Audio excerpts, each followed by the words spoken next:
Pourquoi les musulmans refusent que les filles et... Ok.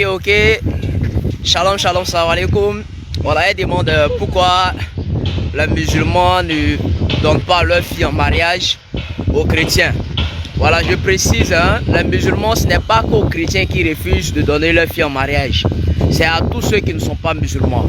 Maintenant, moi, en retour, avant de répondre à ta question, je pose la question à savoir: est-ce que les musulmans sont obligés de donner leurs filles en mariage aux chrétiens ou à d'autres religieux? Est-ce qu'à part les filles musulmanes, il n'y a pas d'autres femmes sur la terre? Voici la question se pose. Pourquoi forcément vous voulez les filles musulmanes alors qu'il existe plusieurs femmes sur la terre? Maintenant, pour répondre à ta question, j'aimerais préciser pour dire: ce n'est pas du racisme ou quelque chose d'autre. On le sait tous, l'islam n'a jamais été une religion de racisme. On le voit tous parce qu'en islam, il y a des noirs, il y a toutes sortes de couleurs. Nous sommes tous une unité, on prie le même Dieu. Maintenant, le fait que les musulmans ne donnent pas leurs enfants à d'autres religieux, je ne dirais pas qu'aux chrétiens, c'est très simple. Il faut préciser et il faut chercher à comprendre. C'est le Coran qui nous enseigne ça et cela nous a été déconseillé. Imagine-toi toi-même, tu es chrétien, tu as marié un musulman, une musulmane. Toi, quand tu vas à l'église, tu dis il est Dieu, il est fils de Dieu. Toi, la musulmane, tu vas à la mosquée, tu dis Kul huwa Allahu ahad, Allahu samad, lam yalid wa lam yulad. Tu dis Allah est unique, Allah n'a pas d'enfant, il n'est pas enfant de quelqu'un.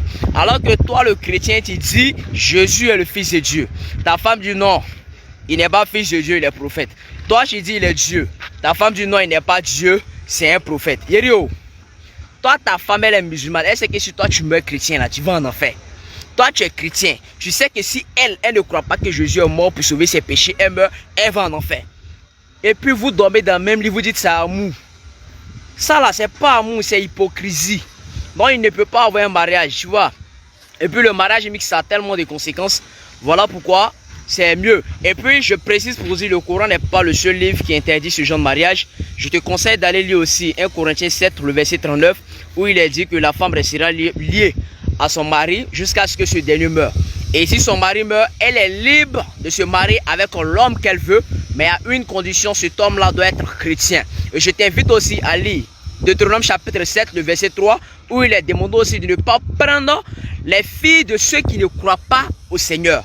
Donc pour dire, c'est dans la religion qu'il faut se marier, ne pas prendre quelqu'un qui ne pratique pas la même religion que toi. Ça a tellement de conséquences. Donc voilà la raison. Les musulmans, nous ne sommes pas des hypocrites. Et si on ne donne pas nos filles, nos soeurs aux autres religions, vous avez des femmes chez vous. C'est pas obligatoire. Vous pouvez les prendre, non? Si vous laissez vos soeurs, qui va les marier? Donc c'était juste pour taquiner. Shalom.